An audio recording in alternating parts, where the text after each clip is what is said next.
അടുത്തതായി ഹാരാർപ്പുറത്തിന് രാജേട്ടനെ ക്ഷണിക്കുന്നു.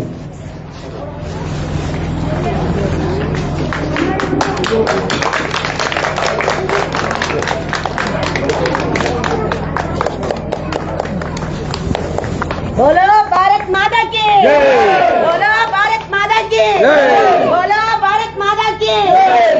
ഇവിടെ നൽകിയ ഈ ഊഷ്മളമായ സ്വീകരണത്തിന് പ്രിയപ്പെട്ട ശോഭ ചേച്ചി മറുപടി കൊടുക്കുന്നു.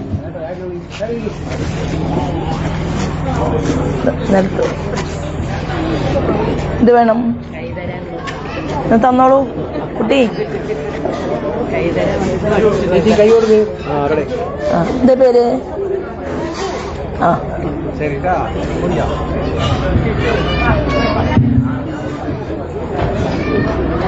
വേദിയിലും സദസ്സിലുമുള്ള സ്നേഹനിധികളായിട്ടുള്ള സഹോദരി സഹോദരന്മാരെ, ഏവർക്കും ഹൃദയപൂർവ്വം നമസ്കാരം.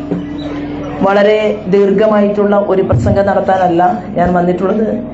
ഇവിടെ എത്തിച്ചേർന്നിട്ടുള്ള മുഴുവൻ സംഘബന്ധുക്കൾക്കും അമ്മമാരോടും എല്ലാവരോടും പറയാൻ ആഗ്രഹിക്കുന്നത്, നമുക്ക് ഇത്തവണ വിജയിച്ചാൽ മാത്രം പോരാ, നല്ല ഭൂരിപക്ഷത്തിൽ വിജയിക്കണം. കാരണം മോദിജിയുടെ വാക്കുകൾ എന്നെയും നിങ്ങളെയും കൂടുതൽ ഊർജപ്പെടുത്തിയിരിക്കുകയാണ്. അദ്ദേഹം ഇന്നലെ പാലക്കാട് വന്ന് പറഞ്ഞത് പാലക്കാടിനെ കുറിച്ച് അദ്ദേഹം ഹൃദയത്തിൽ വെച്ചു കഴിഞ്ഞു എന്നതിൻ്റെ സൂചകമായിട്ടാണ്. അദ്ദേഹം പറഞ്ഞു അദ്ദേഹം വരുന്നത് വാരണാസിയിൽ നിന്നാണ്. എന്നാൽ ആ വാരണാസിയിലെ കാശി വിശ്വനാഥനും പാലക്കാടും തമ്മിലുള്ള ബന്ധത്തെക്കുറിച്ച് അദ്ദേഹം പറയുകയുണ്ടായി. കാശിയിൽ പാതി കൽപ്പാത്തി എന്നാണ്.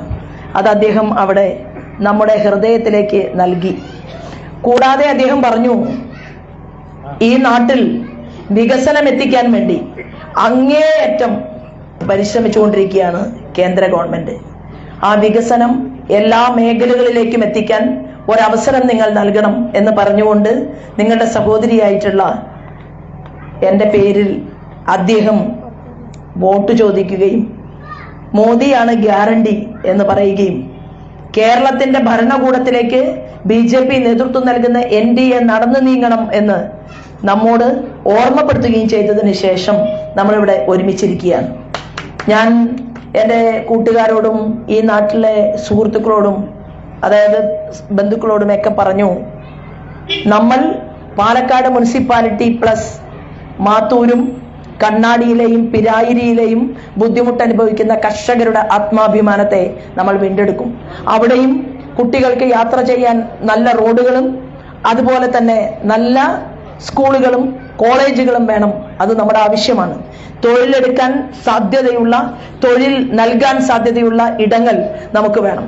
കേരളം ഇവിടത്തെ റോഡുകളും പാലങ്ങളും വികസിക്കപ്പെടുമ്പോൾ നമ്മുടെ പാലക്കാടും തമിഴ്നാടും ആ ദേശീയ നയത്തിന്റെ ഭാഗമായിട്ട് ഒന്നുചേരുന്ന പദ്ധതികൾ വരുമ്പോൾ അവിടെ സുവർണ കോറിഡോറിന്റെ ഭാഗമായി പാലക്കാടിന് ഇങ്ങനെ ഇരുണ്ട ജീവിതം നയിക്കാൻ സാധ്യമല്ല എന്ന് പ്രഖ്യാപിച്ചുകൊണ്ടാണ് നമ്മൾ ജനങ്ങളുമായിട്ട് സംവദിക്കുന്നത്.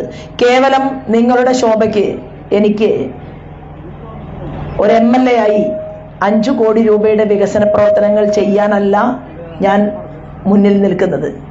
700 കോടി രൂപയുടെ വികസന പദ്ധതികൾ 3 മാസത്തിനകം പാലക്കാടിലെ നമുക്ക് വേണ്ടി സമർപ്പിക്കപ്പെടും. ജനങ്ങൾ ആഗ്രഹിക്കുന്ന, ജനങ്ങൾ പറയുന്ന കാര്യങ്ങൾക്ക് മുൻഗണന നൽകിക്കൊണ്ടായിരിക്കും മുന്നോട്ടുള്ള പോക്ക് എന്നുകൂടി പറയാൻ ഞാൻ ആഗ്രഹിക്കുകയാണ്. ഇന്നലെ നമ്മൾ ഒരുപാട് കുട്ടികൾ പാലക്കാട് നിന്ന് സ്പോർട്സിൽ വലിയ അത്ലറ്റുകളായിട്ട് മാറാറുണ്ട്. ഒരുപാട് കുട്ടികളുടെ സ്വപ്നവും ആഗ്രഹവുമാണ് അവർക്ക് സ്വന്തമായിട്ട് ഒരു കളിക്കളം ഉണ്ടാവുക എന്നുള്ളത്.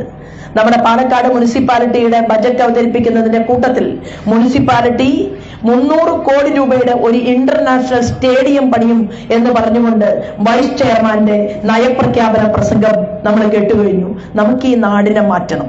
ആ മുനിസിപ്പാലിറ്റിയോടൊപ്പം നമ്മൾ എല്ലാവരും ഒരുമിച്ച് ചേർന്ന് പാലക്കാട് നിയോജക മണ്ഡലത്തിന്റെ വികസനത്തിന് വേണ്ടി ഒരവസരം നൽകണമെന്നും, എനിക്കൊരവസരം നൽകിയാൽ നമുക്ക് ഒരാളെയും ഭയപ്പെടേണ്ടതില്ല. എന്താ കാരണം? അങ്ങനെ ഭയപ്പെടുന്ന അങ്ങനെ ഭയപ്പെടുന്ന ഒരു പാരമ്പര്യവും നമുക്കില്ല. ഞാൻ നിങ്ങളോട് ഏതെങ്കിലും ഒരു സിനിമാ നടനെ പാലക്കാട്ടേക്ക് കൊണ്ടുവരാം എന്ന് പറഞ്ഞുകൊണ്ടല്ല തെരഞ്ഞെടുപ്പിൽ മത്സരിക്കുന്നത്.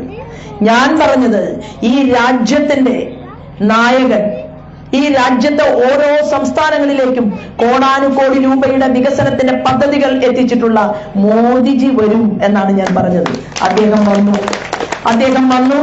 അദ്ദേഹം പാലക്കാടിലെ ജനതയെ അഭിമുഖീകരിച്ചു. അദ്ദേഹം പ്രസംഗത്തിലൂടെ എന്താണ് അദ്ദേഹം ആഗ്രഹിക്കുന്നത് എന്നതിനെ കുറിച്ച് പറയുകയുണ്ടായി. അദ്ദേഹത്തിന്റെ വാക്കുകളോടൊപ്പം ചേർന്ന് നിന്നുകൊണ്ട് അനുഗ്രഹിക്കണം എന്ന് മാത്രം പറഞ്ഞുകൊണ്ട് എന്റെ തെരഞ്ഞെടുപ്പ് ചിഹ്നം താമരയാണ്. താമരയിൽ വോട്ട് നൽകിക്കൊണ്ട് ബഹുഭൂരിപക്ഷത്തിൽ വിജയിപ്പിക്കണമെന്ന് മാത്രം അപേക്ഷിച്ചുകൊണ്ട് എന്നെ കണ്ടതിനും എനിക്കിവിടെ നൽകിയ സ്വീകരണത്തിനും ഹൃദയപൂർവ്വം നന്ദി അറിയിച്ചുകൊണ്ട് ഞാൻ എന്റെ വാക്കുകൾ നിർത്തുന്നു. വന്ദേ മാതരം. നിവിമോൾ ഒരു സോഷ്യൽ മീഡിയ ഇൻഫ്ലുവൻസറാണ്, കഥകളി ആർട്ടിസ്റ്റാണ്. അത് ശരി. മൾട്ടി ടാലന്റഡ് ആയിട്ടുള്ള. എന്നോട് വല്ല ചോദ്യങ്ങളും ചോദിക്കാനുണ്ടോ?